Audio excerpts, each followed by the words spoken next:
કેમ છો વિદ્યાર્થીઓ? તમે બધા વિડીયો લેક્ચર દ્વારા સરસ રીતે તમારો અભ્યાસક્રમ કરી રહ્યા હશો. એના જ ભાગરૂપે આજે આપણે ફરીથી પાછા વિડીયો લેક્ચર દ્વારા તમારા અભ્યાસક્રમના પાર્ટ 2માં પહેલું ચેપ્ટર શેર મૂડીના વ્યવહારોને આગળ ભણવાનો પ્રયત્ન કરીએ. તમે બધાએ આગળ જે આમનોંધો તમને બેઝિક શીખવાડી હતી તે બધી તૈયાર કરી હશે. તમને બધાને એક ખાસ સૂચન છે કે જો તમને બેઝિક આમનોંધ નહીં આવડે તો તમે શેર મૂડીના વ્યવહારોને બહુ સારી રીતે સમજી નહીં શકો. આ ચેપ્ટરમાંથી તમને ખ્યાલ છે કે 8 માર્કનો એક મોટો દાખલો પૂછાય છે અને તેમાં તમને પૂરેપૂરા માર્ક મેળવવા હોય તો તમને પ્રાથમિક આમનોંધો તો બહુ સરસ રીતે આવડવી જોઈએ જ. આપણે અગાઉ જોયું છે કે કંપની પોતાની મૂડીને ભેગી કરવા માટે લોકો પાસેથી શેર દ્વારા નાણાં ભેગા કરવાનો પ્રયત્ન કરે છે અને 1956ના કંપની ધારા પ્રમાણે કંપની વધુમાં વધુ 3 હપ્તામાં તે નાણાં ભેગા કરી શકે છે. પહેલો હપ્તો અરજી વખતનો હોઈ શકે, બીજો મંજૂરી વખતે અને ત્રીજો પ્રથમ અને છેલ્લા હપ્તાનો. તો આ પ્રમાણે વધુમાં વધુ 3 હપ્તામાં રકમ કંપની મંગાવી શકે છે અને તે સંજોગોમાં કંપનીના ચોપડે જે આમનોંધ થાય છે તે આમનોંધ તમારે દાખલાના ભાગરૂપે લખવાની રહેશે. તો હવે આપણે બધા અગાઉના વિડીયો લેક્ચર દ્વારા તમારા સ્વાધ્યાયના 6થા દાખલા સુધી ભણી ચૂક્યા છીએ. આજે આપણે 7મા દાખલા તરફ આગળ વધીએ. તમે બધા તમારી ટેક્સ્ટબુકમાં 58 નંબરના પેજ ઉપર 7મો દાખલો જે આપેલો છે તેને વાંચવાનો પ્રયત્ન કરો. નાગપુરની પાગેદાર સુગર લિમિટેડ 10 રૂપિયાનો એક એવા 12 લાખ ઇક્વિટી શેર જાહેર જનતામાં બહાર પાડ્યા હતા. મિત્રો, કોઈ પણ દાખલો જો ગણવો હોય તો પહેલાં તમારે તેની પ્રાથમિક સમરી એટલે કે સારાંશ જો તમે નીકાળીને બાજુમાં મૂકી દો તો પછી તમારે વારે ઘડીએ દાખલાની રકમ પર ધ્યાન આપવું ન પડે અને બહુ સરળતાથી તમે દાખલો ગણી શકો છો.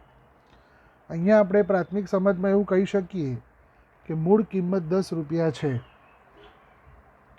એવા 12 લાખ ઇક્વિટી શેર જાહેર જનતામાં બહાર પાડ્યા, એટલે બહાર પાડે એટલે વેચવા માટે માર્કેટમાં 12 લાખ શેર મૂક્યા. આપણે એક અલગથી તારવણી કરી દઈએ કે મૂળ કિંમત 10 રૂપિયા, બહાર પાડ્યા 12 લાખ શેર. પછી લખ્યું છે કંપનીને 13,50,000 શેર માટે અરજી મળી છે. તો અરજી મળી 13,50,000 શેર પર. મિત્રો, આના ઉપરથી જ તમને ખબર પડી જાય કે 12 લાખ શેર વેચવા માટે લાવ્યા હતા, તેમાંથી 13,50,000 શેર માટે જો અરજી મળી હોય તો 1,50,000 વધારાના શેર પર છે જે તમારે પરત કરવા પડે. તો 1,50,000 શેરના નાણાં તમારે પરત કરવાના છે. હવે જે નાણાં કંપની મંગાવે છે તેના હપ્તામાં તમને સ્પષ્ટીકરણ આપેલું છે કે અરજી વખતે 2 રૂપિયાને 50 પૈસા મંગાવે છે, મંજૂરી વખતે પણ 2 રૂપિયાને 50 પૈસા મંગાવે છે, પ્રથમ હપ્તા વખતે 2 રૂપિયા મંગાવે છે અને છેલ્લા હપ્તા વખતે 3 રૂપિયા મંગાવે છે. એટલે કુલ 2.5, 2.5, 2 અને 3 10 રૂપિયા આવી રીતે ક્રમસર કંપની મંગાવે છે.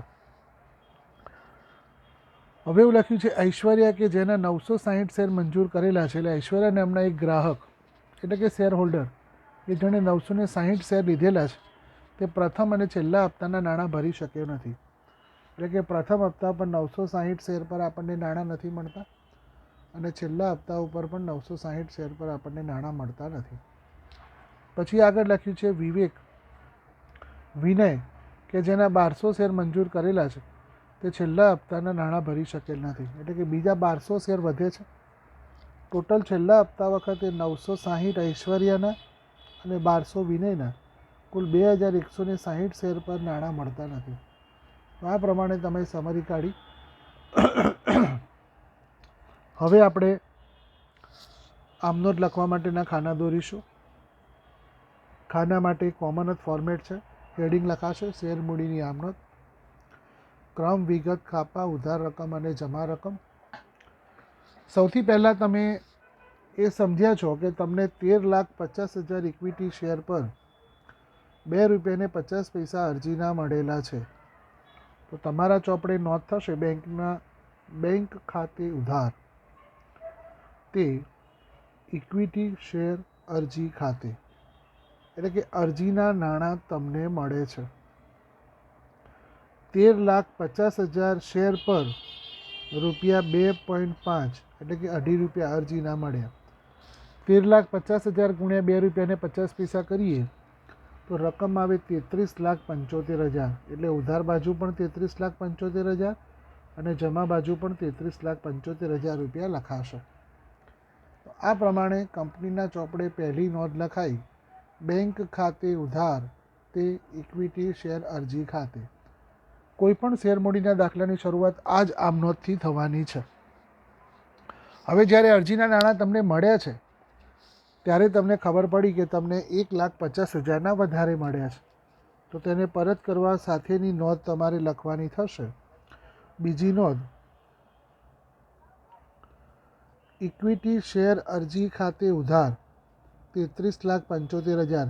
હવે આનું આપણે વર્ગીકરણ કરીશું. પહેલાં આ ખાતું બંધ કરવા માટે આ નોંધ થઈ. ઇક્વિટી શેર અરજી ખાતે ઉધાર 33,75,000 તે ઇક્વિટી શેર મૂડી ખાતે કઈ રકમ લખાશે? તો જેટલા શેર તમે બહાર પાડ્યા છે, જે તમારા હકના છે, એટલા શેર પર મંગાવેલી અરજીની રકમ તમારે મૂડી ખાતે લઈ જવાની છે. તો 12 લાખ શેર બહાર પાડ્યા હતા, જેના ₹2.50 લેખે 30 લાખ રૂપિયા તમારે મૂડી ખાતે લઈ જવાના છે. અને તે બેંક ખાતે વધારાના 1,50,000 શેર પર જે નાણાં મળેલા ₹2.50 લેખે, તે 3,75,000 રૂપિયા તમારે પરત કરવાના છે, જે તમે પાછા આપી દેવાના છો. તો અહીંયા કંપનીના ચોપડે નોંધ લખાશે અરજી ખાતું બંધ કરવાની. ઇક્વિટી શેર અરજી ખાતે ઉધાર 33,75,000 તે ઇક્વિટી શેર મૂડી ખાતે 30 લાખ તે બેંક ખાતે 3,75,000. આ સમજૂતી તમારે મિત્રો જવાબ તરીકે લખવાની નથી, આ તમારી સમજણ માટે મેં લખેલી છે. તમારે તો માત્ર આ પ્રમાણે જ નોંધ કરવાની રહેશે. હા, બાબત જે તો તમારે ખાસ લખવી પડશે, એમાં લખવાનું છે વધારાની અરજી પરત કરી બાકીના શેર મૂડી ખાતે લઈ ગયા. તો આ પ્રમાણે બાબત જે લખ્યા પછી આ વ્યવહારને બંધ કરવા માટે તમારે ખાતાએ 5 નંબર સુધી લીટી દોરવાની છે. હવે વધારાના શેર પરત થઈ ગયા છે. તમારી પાસે 12 લાખ શેર રહ્યા છે અને 12 લાખ શેર પર મંજૂરીના ₹2.50 તમારે મંગાવવાના છે. તો હવે કંપનીના ચોપડે નોંધ થશે, ત્રીજા નંબરની આમ નોંધ, પહેલાં મંજૂરીનો હપ્તો મંગાવવામાં આવશે અને ત્યાર પછી મંજૂરીનો હપ્તો તમને મળશે.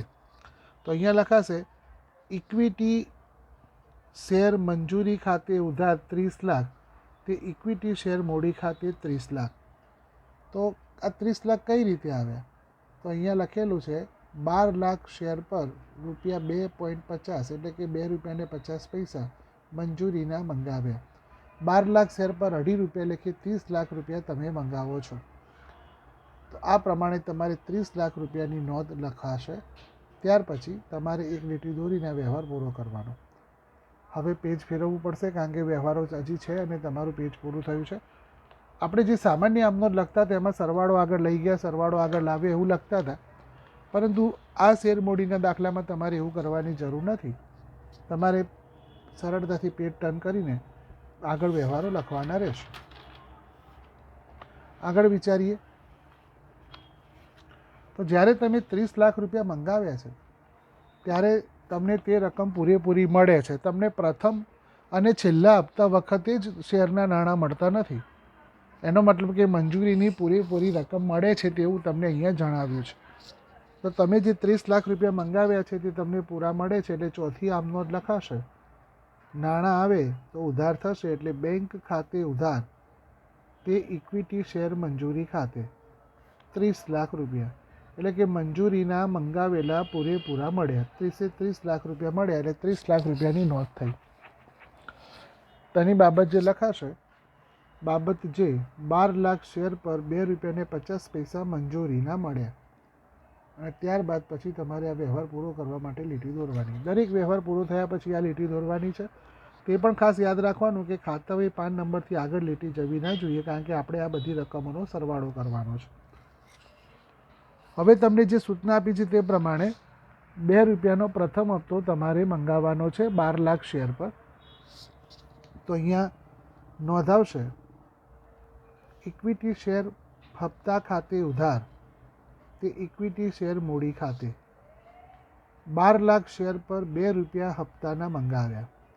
તો પ્રથમ હપ્તો ₹2 તમે 12 લાખ શેર પર મંગાવો છો એટલે કે તમે 24 લાખ રૂપિયા મંગાવો છો. તો તમને 24 લાખ રૂપિયાની નોંધ થશે. 12 લાખ શેર પર ₹2ના હપ્તા મંગાવ્યા 24 લાખ. ત્યાર પછી તમને ખબર છે અહીંયા લખેલું છે કે ઐશ્વર્યા નામના વ્યક્તિ કે જેણે 960 શેર આપણી પાસેથી ખરીદ્યા છે તેણે પ્રથમ હપ્તાની રકમ ભરી નથી. તો હવે તમને જે 24 લાખ મંગાવ્યા છે તેમાંથી ઓછા નાણાં મળવાના છે. તો એના માટે તમારે અહીંયા નોંધ કરવાની બેંક ખાતે ઉધાર. પહેલાં આપણે આમનો જ લખીએ પછી આ રકમ તમને બતાવું છું. પહેલાં તમારે લખવાનું બેંક ખાતે ઉધાર બાકી પ્રથમ હપ્તા ખાતે ઉધાર તે શેર પ્રથમ હપ્તા ખાતે. એટલે કે આ પ્રથમ હપ્તાનું ખાતું બંધ કર્યું એટલે કે 24 લાખ મંગાવવાના હતા. તેમાંથી 960 શેર પર ₹2 લેખે ₹1920 તમને મળતા નથી. તો બાકી પ્રથમ હપ્તા ખાતે ઉધાર ₹1920 થશે.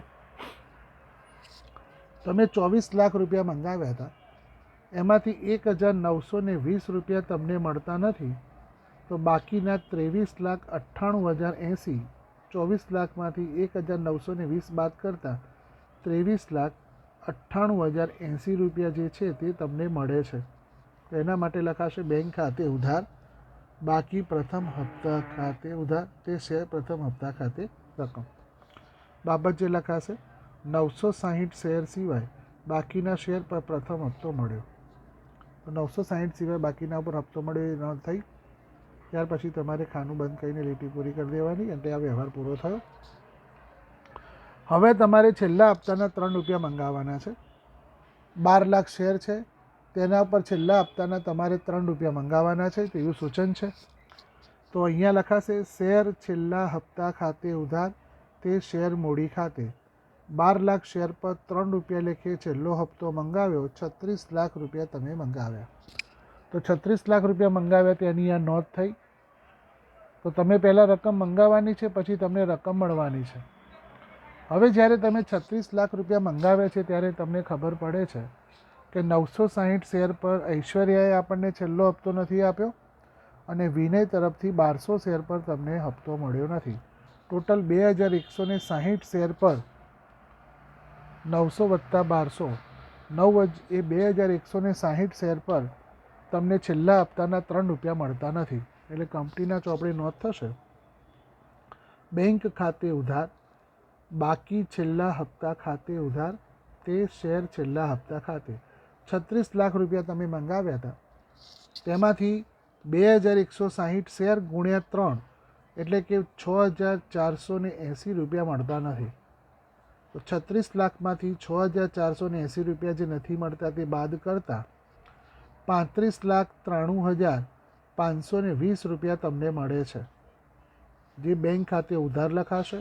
નથી મળતા તે બાકી છેલ્લા હપ્તા ખાતે ઉધાર અને તે છેલ્લા હપ્તા ખાતું બંધ કર્યું. બાબત જે લખાશે 2160 શેર સિવાય બાકીના શેર પર છેલ્લો હપ્તો મળ્યો અને ત્યાર પછી વ્યવહાર પૂરો કરવાનો રહેશે. અહીંયા મિત્રો છેલ્લી લીટીમાં એવું લખ્યું છે ઐશ્વર્યા અને વિનય પછીથી બાકીની હપ્તાની રકમ કંપનીને ચૂકવી હતી. વ્યાજની અસર આપ્યા વગર ઉપરના વ્યવહારો અંગેની આમનોંધ કંપનીના ચોપડામાં તમારે લખવાની છે.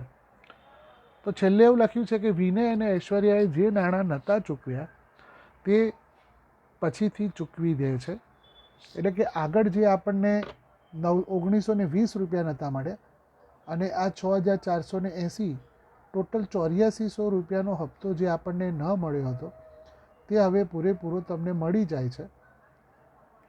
તો એના માટે કંપનીના ચોપડે નોંધ લખાશે બેંક ખાતે ઉધાર 8400 તે બાકી પ્રથમ હપ્તા ખાતે 1920 તે બાકી છેલ્લા હપ્તા ખાતે 6480.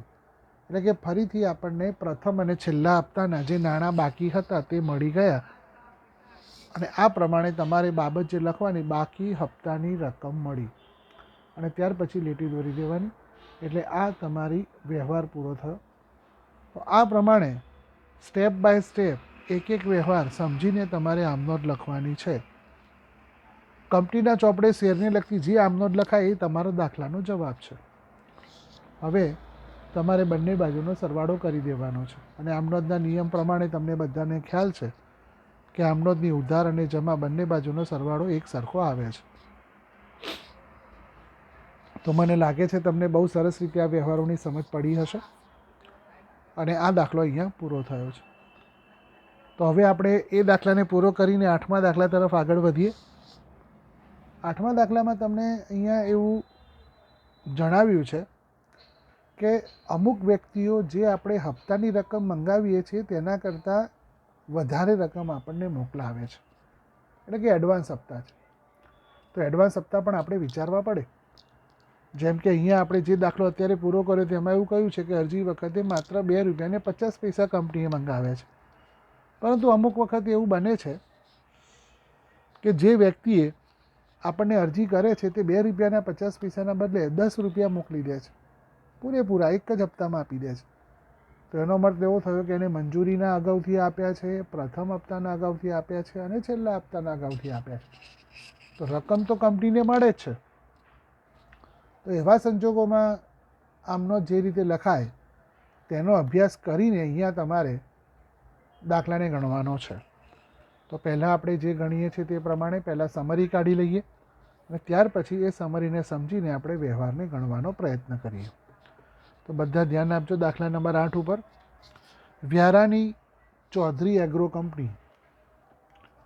તો અહીંયા મેં મથાળું લખ્યું છે વ્યારાની Chaudhari agro company 5 lakh equity share ₹10 લેખે જાહેર જનતામાં બહાર પાડ્યા છે. તો મૂળ કિંમત ₹10 છે. એવા બહાર પાડેલા 5 લાખ શેર છે. 5 લાખ શેર જાહેર જનતામાં બહાર પાડ્યા. કંપનીએ અરજી વખતે ₹3 મંગાવ્યા છે, મંજૂરી વખતે ₹4 મંગાવ્યા છે, પ્રથમ અને છેલ્લા હપ્તા વખતે ₹3 મંગાવ્યા છે. એમ ટોટલ ₹10 3 ટુકડામાં કંપની લોકો પાસેથી મંગાવે છે. કંપનીને જાહેર જનતા પાસેથી 5,75,000 ઇક્વિટી શેરની અરજી મળે છે. તો 5,75,000 પર અરજી મળી, એનો મતલબ કે વધારાની 75,000 અરજી તમારે પરત કરવાની છે. તો જે 75,000ની અરજી વધારે મળી છે તે તમારે પરત કરવાના રહેશે. આટલી એક પ્રાથમિક સમજ તમને આના ઉપરથી ખબર પડે છે. આગળ વાંચીએ તો એવું લખ્યું છે વિરલ નામનો વ્યક્તિ, જો પેજ નંબર 59 ઉપર એવું લખેલું છે વિરલ નામનો વ્યક્તિ કે જેણે 2,000 શેરની અરજી કરી હતી તેણે અરજી વખતે શેર દીઠ 10 લેખે પૂરેપૂરી રકમ મોકલી આપી છે. કંપનીએ અરજી વખતે માત્ર ₹3 મંગાવ્યા છે. ધ્યાન આપજો આ વિગત પર. અરજી વખતે માત્ર ₹3 જ કહેલું છે, પરંતુ વિરલ નામનો વ્યક્તિ તેણે જે 2,000 શેરની અરજી કરી હતી તેણે ₹3ના બદલે ₹10 એટલે કે અગાઉથી મંજૂરીના 4 અને અગાઉથી પ્રથમ હપ્તાના 3 એમ ₹7 એડવાન્સમાં મોકલી દીધા છે. તો હવે આપણે ગણતરી કરવી પડે કે અરજી વખતે આપણને કેટલા નાણાં મળ્યા છે. તો અહીંયા મેં ગણતરી કરી છે. જુઓ, અરજી વખતે મળેલી રકમ 5,75,000 શેર પર જે અરજી મળી તેના તો ₹3 લેખે 17,25,000 તો કંપનીને મળ્યા જ છે. આ 5,75,000 પર જે અરજી મળી એટલે તેમાં ₹3 જે ગણતરી પ્રમાણે મંગાવ્યા હતા એના તો આપણે 17,25,000 થયા. પરંતુ આ જે 5,75,000 શેર છે તેમાં જે 2,000 શેર સમાયેલા છે, આ 2,000નો સમાવેશ આમાં છે, તેના ઉપર ₹10 એટલે કે ₹7 અગાઉથી મળ્યા છે. અને ₹7માં ₹4 મંજૂરી અને ₹3 હપ્તો. એટલે આપણે બીજી એક ગણતરી અહીંયા થાય કે 2,000 શેર પર ₹7 વધારાના મળ્યા એટલે આ અગાઉથી મળ્યા કહેવાય. 2,000 શેર પર ₹7 લેખે 14,000 બીજા મળ્યા. કુલ ₹17,39,000 આપણને અરજી વખતે મળે છે. તો આ પ્રમાણે તમારે પહેલાં સમજ કેળવવાની છે. આટલી સમજ કેળવ્યા પછી આપણે આમનોંધ માટેના ખાના દોરીશું. ઉપર મથાળું લખાય શેર મૂડીની આમનોંધ, ક્રમ, વિગત, ખાપા, ઉધાર અને જમા. આ ખાના દોર્યા. પહેલી નોંધ, દરેક શેર મૂડીનો દાખલો આ આમનોંધ સાથે શરૂ થશે. બેંક ખાતે ઉધાર તે ઇક્વિટી શેર અરજી ખાતે. કોઈ પણ દાખલાની શરૂઆત આ આમનોંધ સાથે તમારે થવાની છે, એટલે તમારો એક આમનોંધ તો બરાબર પાકી થઈ જ ગઈ છે. બેંક ખાતે ઉધાર તે શેર અરજી ખાતે. આપણે ગણતરી કરી છે 17,39,000 થાય છે. તમારે 17,39,000 રૂપિયા લખવાના છે. એની બાબત જે લખાશે, 5,75,000 શેર પર 3 રૂપિયા અરજીના અને 2,000 શેર પર ₹7 અગાઉથી મળ્યા. તો આ પ્રમાણે તમારે 17,39,000 રૂપિયાની નોંધ થઈ. આ નોંધ થયા પછી તમારે બીજી નોંધ લખવાની છે, જેનો ખૂબ ધ્યાન આપજો. આ વર્ગીકરણ ખૂબ અગત્યનું છે. ઇક્વિટી શેર અરજી ખાતે ઉધાર એટલે કે તમને જે 17,39,000 રૂપિયા મળ્યા છે તેને આપણે ખાતું બંધ કર્યું. ઇક્વિટી શેર અરજી ખાતે ઉધાર 17,39,000 તે ઇક્વિટી શેર મૂડી ખાતે. મૂડી ખાતે જેટલા શેર આપણે બહાર પાડ્યા છે તે તેની મૂળ કિંમત સાથે મૂડી ખાતે જમા થશે.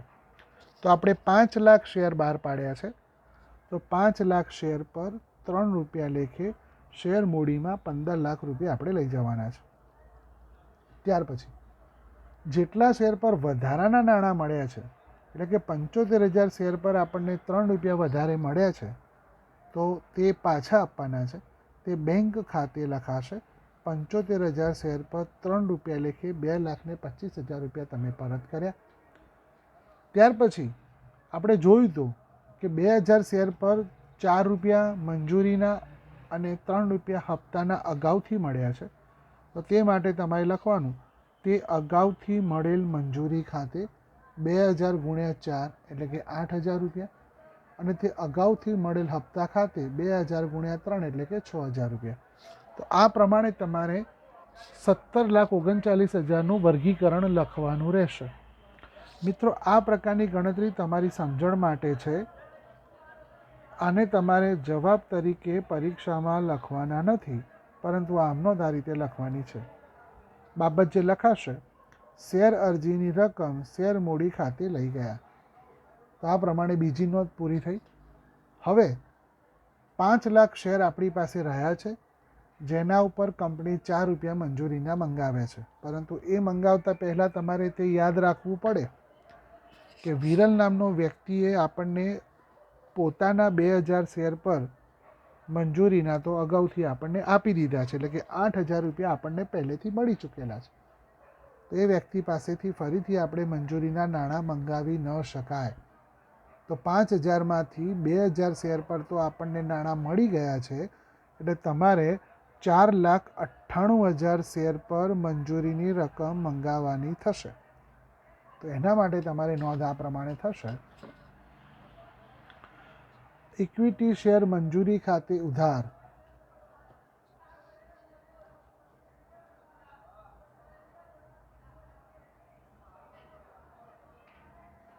ઇક્વિટી શેર મંજૂરી ખાતે ઉધાર, અગાઉથી મળેલી મંજૂરી ખાતે ઉધાર. આ જે જમા કર્યું છે તે તમારે ઉધાર કરવાના. અગાઉથી મળેલ મંજૂરી ખાતે ઉધાર તે ઇક્વિટી શેર મૂડી ખાતે. તમારે 20 લાખ રૂપિયા મૂડી ભેગી કરવાની હતી, તેમાંથી 8,000 રૂપિયા તો મળી ગયા છે. 20 લાખ કેવી રીતે આવ્યા? 5 લાખ × 4 કરીને. તો 5 લાખ શેર પર 4 રૂપિયા લેખે 20 લાખ તમારે મૂડી ખાતે જમા કરવાના હતા, તેમાંથી 8,000 તો તમને પહેલેથી મળી ચૂક્યા છે, તો તે તમે તે ઉધાર કર્યા. એનો મતલબ કે 20 લાખમાંથી 8,000 બાદ કરતાં 19,92,000 જે રકમ આવે છે તે તમે મંજૂરી વખતે મંગાવો છો. અને એ 19,92,000 4,98,000 × 2 4 કરતાં રકમ આવે છે, એટલે કે 4,98,000 શેર પર 4 રૂપિયા લેખે 19,92,000 તમે મંગાવ્યા છે. તો આ પ્રમાણે આ ગણતરી થઈ. પરંતુ હજી પણ દાખલામાં એક ટ્વિસ્ટ છે. દાખલાની રકમ પર નજર કરો તો અહીંયા એવું કહેલું છે, યજ્ઞેશ કે જેના 2500 શેર મંજૂર કરવામાં આવ્યા હતા તેણે મંજૂરી વખતે પ્રથમ અને છેલ્લા હપ્તાની રકમ પણ કંપનીને મોકલી આપી છે. તો આપણે 19,92,000 મંગાવ્યા હતા, પરંતુ એ વખતે 2500 શેર ધારણ કરનાર યજ્ઞેશ પોતાના શેર પર 4 રૂપિયાના બદલે હપ્તાના 3 સાથે 7 રૂપિયા મોકલે છે. એટલે કે 2500 ઉપર 3 રૂપિયા લેખે 7,500 આપણને અગાઉથી મળે છે. તો હવે તમારે નોંધ થશે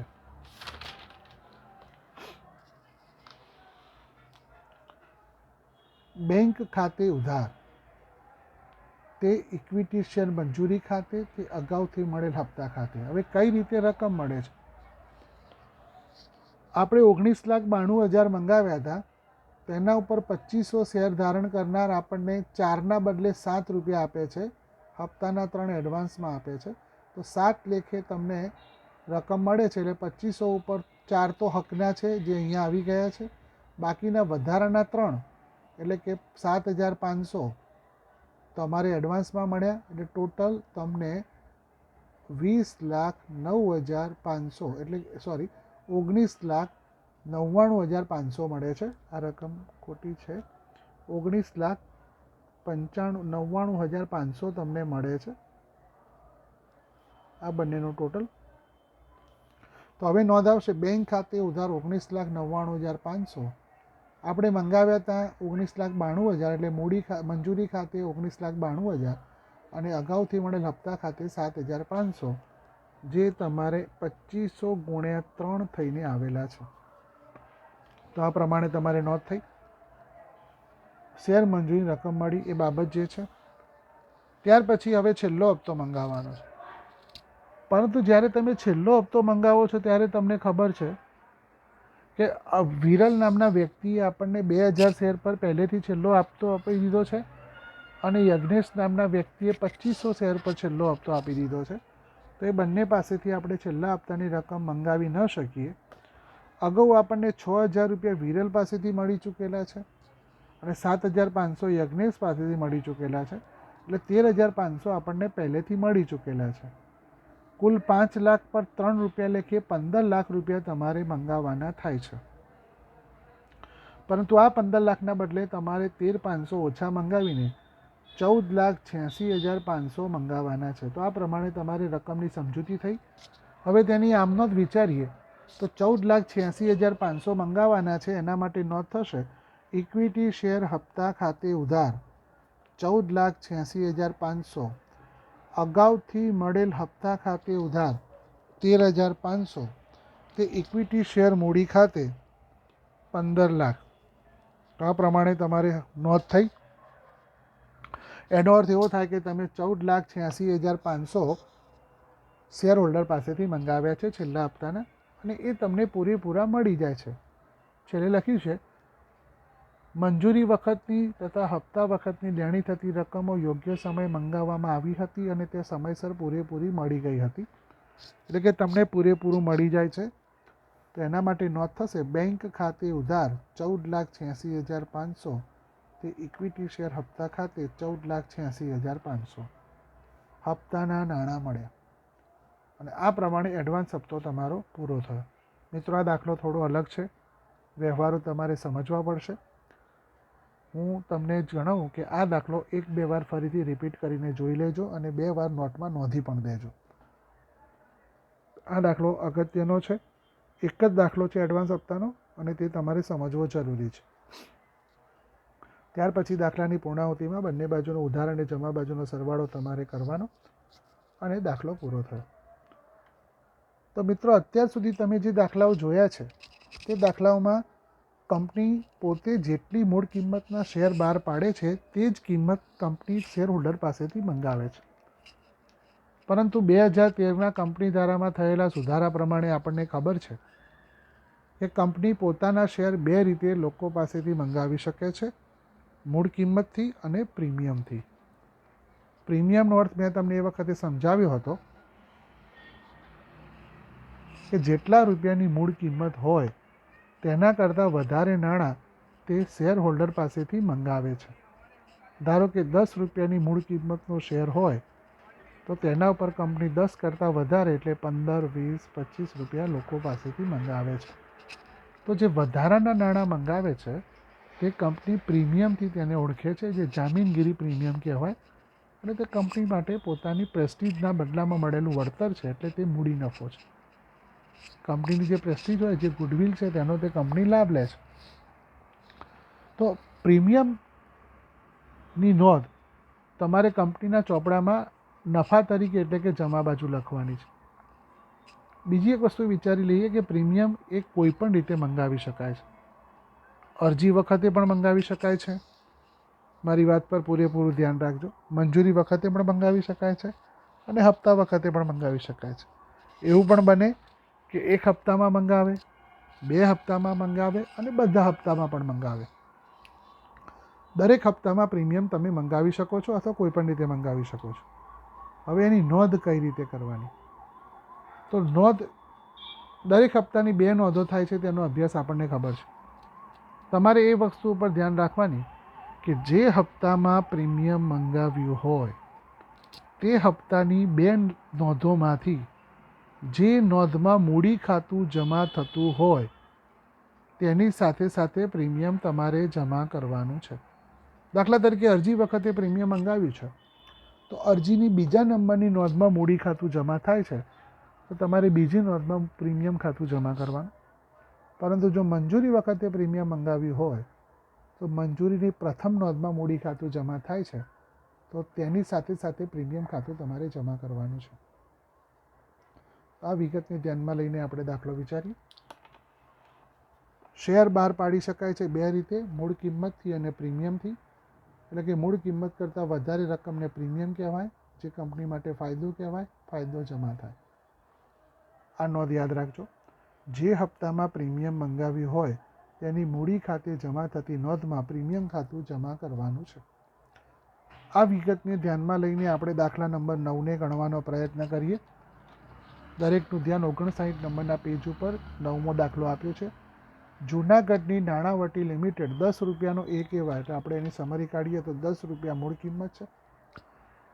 3 લાખ ઇક્વિટી શેર તો બહાર પાડ્યા છે 3 લાખ ઇક્વિટી શેર 5 રૂપિયાના પ્રીમિયમથી. એનો મતલબ કે 10 રૂપિયા વત્તા 5 શેર હોલ્ડર પાસેથી 15 રૂપિયા વસૂલ કરવાના છે. 15 રૂપિયા શેર હોલ્ડર પાસે લેવાના છે. હવે કંપની અરજી વખતે 4 રૂપિયા મંગાવે છે, મંજૂરી વખતે શેર દીઠ 8 રૂપિયા મંગાવે છે. બ્રેકેટમાં લખ્યું છે પ્રીમિયમ સહિત, એટલે કે 5 રૂપિયા પ્રીમિયમ સાથેનો 8 રૂપિયાનો હપ્તો. 5 રૂપિયા પ્રીમિયમ સાથેનો 8 રૂપિયાનો હપ્તો, એટલે વર્ગીકરણ એનું એવું થાય 3 રૂપિયા મૂળ કિંમત અને 5 રૂપિયા પ્રીમિયમ, એમ 8 રૂપિયા, અને આખરી હપ્તાના 3 રૂપિયા. કંપનીને 3,50,000 ઇક્વિટી શેર પર અરજી મળે છે, તો 3,50,000 પર અરજી મળી. 3 લાખ શેર બહાર પાડ્યા હતા, 350 પર અરજી મળી, એટલે કે 50,000ના નાણાં કંપનીએ પાછા આપવાના છે. ત્યાર પછી લખ્યું છે, આગળ વાંચીએ તો ઈશિરાએ ધારણ કરેલા 3,000 શેર પર મંજૂરી અને આખરી હપ્તાની રકમ સિવાય પૂરેપૂરી રકમ મળી ગઈ છે. એટલે કે મંજૂરી વખતે 3,000 શેર પર નાણાં નથી મળતા અને હપ્તા વખતે 3,000 શેર પર નાણાં મળતા નથી. આ સમરીને ધ્યાનમાં લઈને આપણે દાખલો ગણીએ તો કંપનીને સૌથી પહેલાં વિચારીએ તો 3,50,000 શેર પર 4 રૂપિયા લેખે અરજીના નાણાં મળે છે. 3,50,000 પર 4 રૂપિયા અરજીના મળે છે. કંપનીના ચોપડે આમનો જ લખાશે. મથાળું લખ્યું. નાણાવટી લિમિટેડના ચોપડે શેર મૂડીની આમનો. પહેલી નોંધ, બેંક ખાતે ઉધાર તે શેર અરજી ખાતે.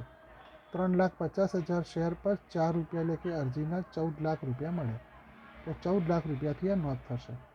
બેંક ખાતે ઉધાર તે શેર અરજી ખાતે. પછી તેનું વર્ગીકરણ થશે બીજી નોંધમાં. ઇક્વિટી શેર અરજી ખાતે ઉધાર 14 લાખ તે ઇક્વિટી શેર મૂડી ખાતે, એટલે કે 3 લાખ શેર પર 4 રૂપિયા લેખે 12 લાખ રૂપિયા મૂડીમાં. જેટલા શેર બહાર પાડ્યા હોય તેની મૂળ કિંમત સાથે મૂડી જશે. 50,000 પર વધારાના મળેલા 4 રૂપિયા પરત થશે, એટલે બેંક ખાતે તમારે પરત કરવાના છે 2 લાખ રૂપિયા, એટલે કે બેંક ખાતે 2 લાખ રૂપિયા. શેર અરજીના નાણાં મૂડી ખાતે લઈ ગયા. તો આ પ્રમાણે તમારી બીજી નોંધ થઈ. ફરીથી યાદ કરાવું, જેટલા શેર બહાર પાડ્યા હોય તેની મૂળ કિંમત મૂડી ખાતે જશે અને વધારાના મળેલી રકમ તમારે પાછી જશે. હવે તમે મંજૂરીના નાણાં મંગાવો છો. મંજૂરી વખતે તમે પ્રીમિયમ પણ પૂરેપૂરું મંગાવી લો છો. તો અહીંયા નોંધ થશે, ઇક્વિટી શેર મંજૂરી ખાતે ઉધાર તે ઇક્વિટી શેર મૂડી ખાતે. હવે આ હપ્તામાં પ્રીમિયમ છે એટલે પ્રીમિયમ ખાતું પણ જોડે જમા થશે, તે પ્રીમિયમ ખાતે. રકમ કઈ રીતે આવશે ધ્યાન આપજો. 3 લાખ શેર પર ₹3 લેખે જે હપ્તો તમે મંજૂરીનો મંગાવ્યો છે તે મંજૂરીના રૂપિયા 9 લાખ થશે અને 3 લાખ શેર પર ₹5 લેખે જે પ્રીમિયમ છે તે 15 લાખ રૂપિયા પ્રીમિયમનું થશે. 9 લાખ વત્તા 15 લાખ 24 લાખ રૂપિયા તમે મંજૂરીના મંગાવ્યા છે. તો આ પ્રમાણે તમારે મંજૂરીની રકમ આવશે 24 લાખ. એમાં ₹3 લેખે મૂળ કિંમત મૂડીમાં જશે અને ₹5 લેખે પ્રીમિયમ રકમ 15 લાખ જમા થશે. બાબત જે લખાશે, 3 લાખ શેર પર ₹8 મંગાવ્યા.